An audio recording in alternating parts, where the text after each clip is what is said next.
ఈ నెల 30వ తేదీన బంగాళాఖాతంలో మరో అల్పపీడనం అయితే ఏర్పడబోతోంది. దీని ప్రభావంతో రాబోయే 5 రోజుల పాటు తేలికపాటి నుంచి ఓ మోస్తరు వర్షాలు కురిసే అవకాశం ఉన్నట్లు వాతావరణ శాఖ అయితే పేర్కొంటూ ఉంది. దీనిలో భాగంగా తెలంగాణ మరియు ఆంధ్రప్రదేశ్లో మనకి ఈ ప్రాంతాల్లో మాత్రమే వర్షాలు అనేవి కురిసే అవకాశం ఉన్నట్లు ఆ జిల్లాల పేర్లను అయితే అనౌన్స్ చేసింది అమరావతి మరియు హైదరాబాద్ వాతావరణ కేంద్రాలు.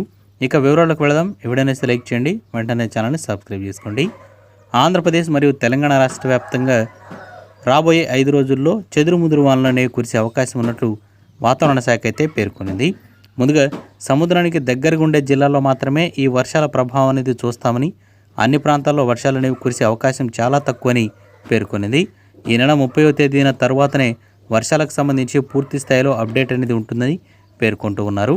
ఇక ముఖ్యంగా సముద్రానికి దగ్గరగా ఉండే ప్రాంతాలు ఆంధ్రప్రదేశ్లో చూస్తే నెల్లూరు, చిత్తూరు, విశాఖపట్నం, విజయనగరం, తూర్పుగోదావరి, పశ్చిమ గోదావరి, కాకినాడ ఇటువంటి ప్రాంతాల్లో మోస్తరు నుంచి తేలికపాటి జల్లులు లేదా విపరీతమైన చలితో పాటు అక్కడక్కడ జల్లులు కురిసే అవకాశం ఉందని పేర్కొనింది.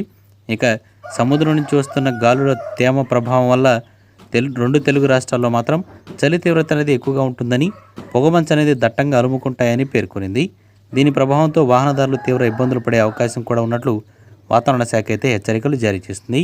రోడ్డు ప్రయాణం చేసేవారు కొంచెం జాగ్రత్తగా ఉండాలని కూడా పేర్కొనింది. ఇక అదేవిధంగా ఈ 30వ తేదీ తరువాతనే వర్షాలకు సంబంధించి పూర్తి స్థాయిలో సమాచారం అనేది ఉంటుందని, అప్పటి వరకు ఎటువంటి వర్షాలు అనేవి రాష్ట్రంలో కురిసే అవకాశం తక్కువని వాతావరణ శాఖ అప్డేట్ అయితే ఇచ్చింది. కొన్ని ప్రాంతాలు మాత్రం చిరుజల్లులు పడతాయి.